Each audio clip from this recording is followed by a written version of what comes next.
Hola, soy Deborah. Os doy la bienvenida, como siempre, a este canal, a Dejé de Ser Yo.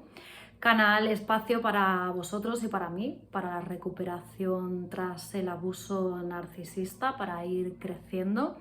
Y como ya sabéis, pues me gusta apoyarme en diferentes medios, en películas, en entrevistas, y en este caso, bueno, pues hacía bastante tiempo que no hablaba de libros, desde el primer vídeo que os hice.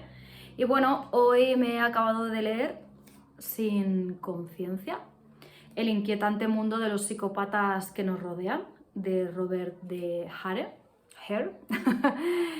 Es un psicólogo estadounidense, podemos decir que es el especialista que más sabe sobre psicópatas a nivel mundial. De hecho, hay un test, hay una checklist que se llama Psychopathy Checklist o el test de Hare, que es, bueno, pues es un test que le pasan a presos bueno, de las cárceles de Estados Unidos para saber si son psicópatas o no. Primero de todo, hacer una pequeña aclaración. Veo en diferentes, bueno, pues en muchos sitios, ¿no? Que se diagnostica, entre comillas, ¿no? Uno es psicópata, otro es sociópata, otro es no sé qué, no sé cuántas. Si os leéis este libro vais a ver la dificultad con la que se encuentran los especialistas en diagnosticar a alguien de psicópata. Entonces, a mí sinceramente me preocupa cuando hay gente que no tiene formación en ningún ámbito de la ni psicología, ni psiquiatría, ni similares, diagnostica a distancia, que es un tema que también habla Robert en el libro, ¿no? Que a él le llaman, oye, mi marido hace esto, mi hijo hace esto, diagnostica. No, hay que pasar una serie de pruebas, una serie de test y una serie de, bueno, pues de pruebas al fin y al cabo para diagnosticar a una persona. A mí me entran escalofríos cuando nos aventuramos a decir alguien es esto, alguien es lo otro, sin haberle realizado ninguna prueba. Que podemos tener nuestras sospechas y que seguramente puede que lo sean, bien, pero por mi parte yo entiendo que hay que tener cautela a la hora de decir alguien es o no es, y más cuando no se tiene una formación específica. Yo en este caso soy periodista y lo que hago es basarme en lo que hacen otras personas, en lo que hace gente que sabe sobre el tema, pero sí que es cierto que me da apuro. Me dan escalofríos cuando alguien habla sobre cómo actúa el psicópata, cómo actúa el sociópata, cómo actúa no sé qué, y es como, madre mía, pero si es que no tenemos ni idea y es muy difícil. Entonces, precaución con estas cosas, esto lo quería decir. Después, bueno, este libro es una maravilla, o sea, es que creo que he gastado todos los stickers estos que hay en las tiendas, los he gastado todos yo. Es un libro realmente fascinante, fascinante. El libro habla de psicópatas que nos rodean, que están entre nosotros, habla mayormente de psicópatas que están en el presidio, en prisiones de Estados Unidos. Hay otros que no cometen actos delictivos y también aparecen en el libro, ¿no? Psicópatas de guante blanco, como él dice. Es un capítulo entero que se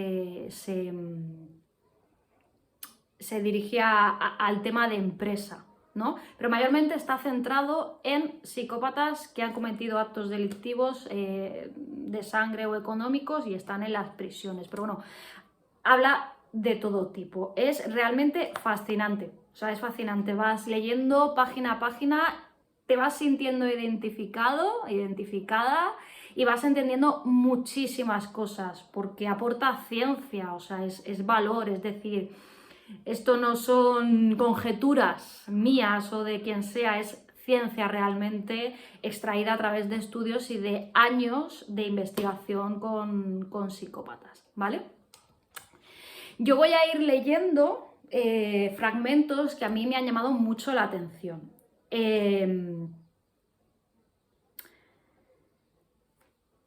Habla, en uno de los primeros temas que a mí me gusta mucho que ha tocado, es sobre la mentira. Y os leo un trocito. Dice, los psicópatas parecen estar orgullosos de su habilidad para mentir. Cuando se le preguntó a una mujer con una puntuación muy alta en el Psychopathic Checklist, en la lista que os he dicho en el test de Hare, si mentía con frialdad, con facilidad, rió y contestó: Soy la mejor y soy tan buena mintiendo porque a veces admito algo malo sobre mí misma. Todo el mundo piensa, entonces, que si admito esto o lo otro, el resto debe ser verdad. Si habéis estado con alguna persona que puede tener rasgos psicopáticos, es un sociópata, un trastornado, un infraser, sabréis que esto es cierto, el tema de la mentira. Te dicen medias verdades, te ocultan información, te dicen algo muy grave, que esto a mí me pasaba, te confiesan cosas muy graves y entonces dices, ostras, si esta persona me ha dicho esto, quiere decir que esta persona es honesta. Cuidado con estas cosas, que no es así, que os la están colando, pero lo más grande. O sea que cuidado con esto. La mentira es una parte muy buena y habla de esto en el libro. Seguimos.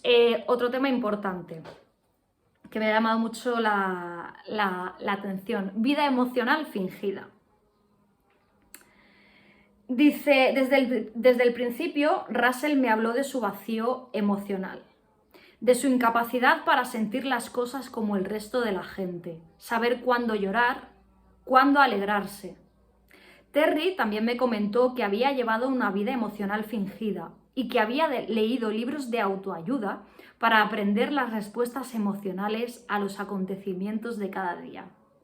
O sea, tienen dificultades serias emocionales para respuestas normales, para saber cómo hay que actuar ante una respuesta de otra, una respuesta de otra persona, ¿no?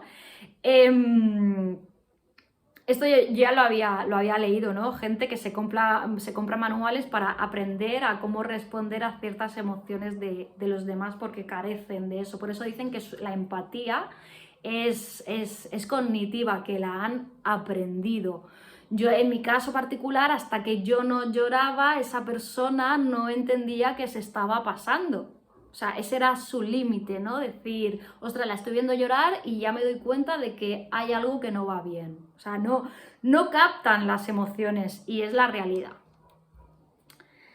Más cosas, seguimos. No me quiero enrollar mucho porque no os quiero destripar el libro, pero las cosas más importantes. Dice, los psicópatas como maltratadores de esposas. Desde hace pocos años ha aumentado la concienciación social y la intolerancia hacia el fenómeno de la violencia en el domicilio, lo que ha dado lugar a una menor impunidad. Aunque las causas y la dinámica del maltrato a esposas son complejas e implican una mirada de factores económicos, sociales y psicológicos, hay evidencias de que los psicópatas constituyen una proporción significativa de los maltratadores persistentes. Ojo. Ojo, cuidado con estas cosas, que es importante señalarlo. Y aquí el caso de una mujer que ha estado con el psicópata, ¿no? Ella temía por sus hijos. Gremlin, que es el exmarido, fue siempre un mal padre, frío y ausente. Ha mentido a sus hijos sobre sus delitos y tal y como ha hecho con todo el mundo.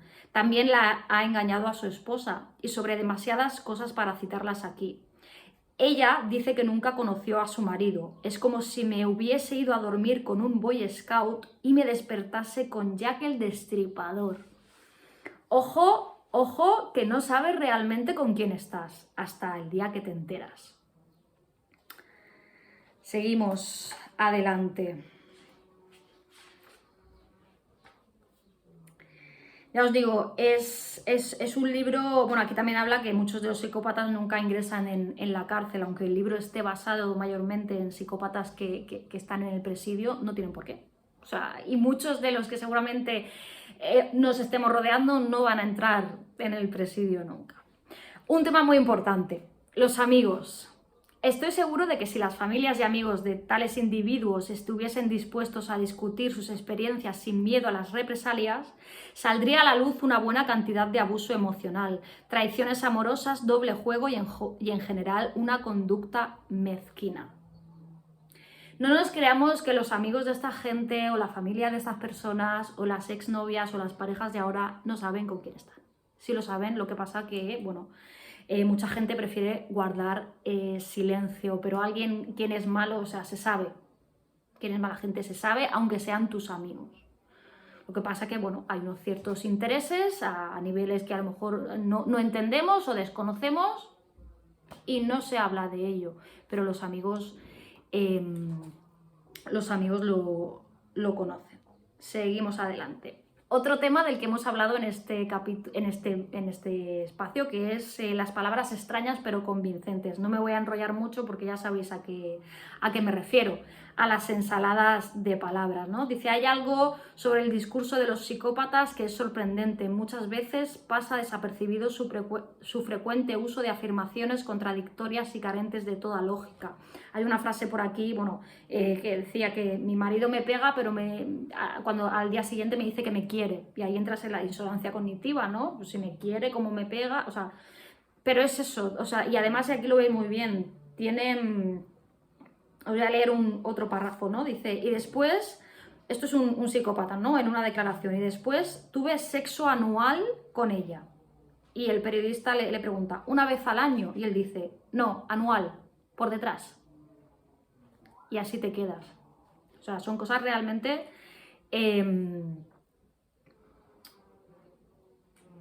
sorprendentes. Vamos a ver. Habla de la incongruencia, bueno, habla de millones de cosas. Dice, cuando hablan los psicópatas suelen hacer un uso muy efectivo del lenguaje corporal y a veces nos resulta difícil evitar seguir todos sus movimientos. Tienden a introducirse en nuestro espacio personal, acercándose, estableciendo un contacto visual intenso, inclinándose a nosotros, acercándose en demasía. Y habla de uno en concreto, dice, tenía una sonrisa magnífica, afirmó una mujer que había sido estafada por uno de los psicópatas que estudiamos. O sea, ella misma se dejó como nubilada, ¿no? Por este psicópata. Vamos a ver, y yo creo... Bueno, yo la verdad es que he anotado muchísimo, también hay una parte que ahora no encuentro por dónde está, pero que habla de que hay hablar con más víctimas. Una de las claves que da aquí el libro, una vez ya reunido suficientes bueno, pues pesquisas o algo así, de que estás con una persona que, bueno, pues tiene algún tipo de trastorno, algo que ayuda a poner las cosas como un poquito en su sitio es hablar con otras personas que hayan podido estar en contacto con él y de momento tú pienses que puedan aportarte información. A ver si lo encuentro y lo leemos. El libro, ya hacia el final, habla sobre el tema que os he dicho al principio, sobre el tema del diagnóstico. Robert, o sea, que esta persona se dedica a tratar con psicópatas, habla de lo difícil que es el diagnóstico, de lo complicado, que incluso gente que son especialistas, que se dedican a la psiquiatría, que están en contacto habitual, les es muy complicado y es algo muy delicado. Así que, bueno, pues desde aquí pido por favor a la gente que divulga este tipo de información que un poco con ojo, porque es, bueno, pues cuanto menos controvertido, ¿no? Ir diagnosticando a gente, sin más, eso es algo que no nos compete a nosotros más que a los especialistas. En caso de que esas personas quieran acudir a una especialista, que es raro, y de hecho aquí hay un párrafo, ¿no? Dice, a diferencia de otros individuos, los psicópatas no buscan ayuda por su cuenta, con lo cual es complicado hacer este tipo de diagnóstico. Después ya de hablar sobre el tema del diagnóstico, habla sobre la recuperación, nuestra propia recuperación, que es importante pues poner todos los límites habidos y por haber, cómo protegernos, cómo detectarlos. Habrá también en un capítulo que es muy interesante sobre los ojos, sobre la mirada, pero es que tampoco es algo definitivo que podamos detectar a un psicópata por la mirada, pero sí que es algo que a mí me genera mucha curiosidad. y me resulta pues eso muy extraño porque en mi caso esta persona nunca me miraba a los ojos, de hecho decía que le perturbaba que yo le mirara porque era como entrar en su alma y siempre miraba hacia la izquierda. Cuando estábamos juntos no había una mirada frontal, él siempre miraba a la izquierda y yo de hecho le decía que me puedes mirar y decía no hace falta, no hace falta que te mire para que yo te esté prestando atención. Básicamente tenía algún rollo con la mirada que a día de hoy no entiendo por qué y tienen una mirada vacía, suelen tener una mirada que los están mirando, los están observando y no hay nadie detrás, no hay alma, es como si fuera, le llaman la mirada reptiliana o la mirada anfibia, también está aquí. Bueno, pues nos da consejos para protegernos, lo que os decía, hablar con otras víctimas, darte cuenta, esto es lo que quería llegar, ¿no? A llegar, dese cuenta de que no estás solo. La mayoría de los psicópatas tienen víctimas, hablar con estas personas. Y bueno, pues fundamentalmente en caso de que sospechemos que tenemos a un psicópata en nuestra vida, alejarnos, es lo que os aconsejo yo y lo que viene a decir en este libro. Y si no es posible, bueno, pues da una serie de pautas en la que ya sabéis, piedra gris, asertividad, intentar protegerte, intentar minimizar daños y demás. Bueno, hasta aquí el resumen que os he hecho de las partes más importantes, que yo considero que son más importantes de este libro. Os lo recomiendo fervientemente, los que he recomendado anteriormente son muy buenos, este es más bueno todavía, os lo recomiendo, no es una lectura para nada pesada, os va a encantar, os va a entretener muchísimo, o sea, entretener no, os va a enganchar y vais a descubrir muchísimas cosas. Lamentablemente os vais a sentir identificados, identificadas en otras muchas y os va a dar pues un punto de vista científico. Sí que os digo que este libro es cuando lleváis vuestra recuperación un poquito más avanzada, ya igual el de Iñaki Piñuel, Amor Cero, es como para iniciar a empezar a entender y para este igual sí que os recomendaría que vuestra recuperación ya esté en el proceso de sentirse medio bien, ¿vale? Porque hay cosas que realmente mirar a los ojos, ¿no? A quien has tenido al lado o a quien tienes al... Bueno, que si estás en la recuperación es que ya no lo tienes al lado, puede ser un proceso complejo, ¿no? El darse cuenta puede ser agresivo, así que cuando ya uno ya esté libre de esto, cuando ya esté la recuperación prácticamente hecha, entonces coger este libro y mirar a la cara y decir, ostras, de la que me he librado, de lo que podría haberme metido, y es realidad, porque son casos absolutamente reales. Así que nada, muchas gracias, no me voy a enrollar, muchas gracias por acompañarme a Dejé de ser yo, soy Débora, soy periodista. La información es poder y la verdad nos hará libres, así que nos vemos la semana que viene.